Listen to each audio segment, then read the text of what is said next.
தொல் திருமாவளவன் அவர்கள் பேசும்போது சீமானும் விஜயும் அவர்கள் பாஜகவின் கை குழந்தைகள், ஆர்எஸ்எஸோட குழந்தைகள் அப்படின்னு சொல்கிறாரு.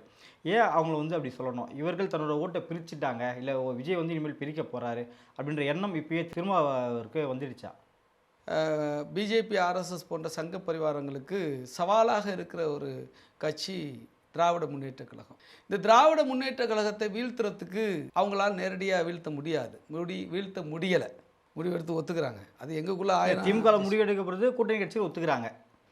அப்போது வந்து திமுக கூட்டணியை வந்து சிதைக்கிறதுக்கு முயற்சி பண்ணுறாங்க. எப்படியாவது திமுக கூட்டணி உடச்சின்னு, அதை வெற்றிகரமான கூட்டணியாக இயங்கிக்கிட்டு இருக்கு, அதை உடச்சின்னு முடிவு பண்ணுறாங்க.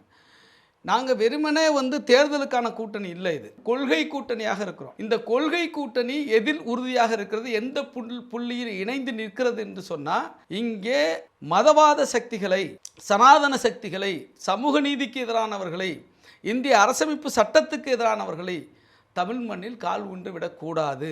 வெறுப்பு அரசியலை தூண்டுபவர்களை, மத மோதலை ஏற்படுத்த முயற்சி செய்பவர்களை, இந்த தமிழ்நாட்டை ஒரு மதவெறி காடாக மாற்ற வேண்டும் என்கிற முயற்சியில் ஈடுபடுகிறவர்களை இங்கே கால் ஊன்று விடக்கூடாது என்பது தான் எங்களுடைய மிக முக்கியமான அஜெண்டா. அந்த அஜெண்டாவில் நாங்கள் ஒன்றா நிற்கிறோம்.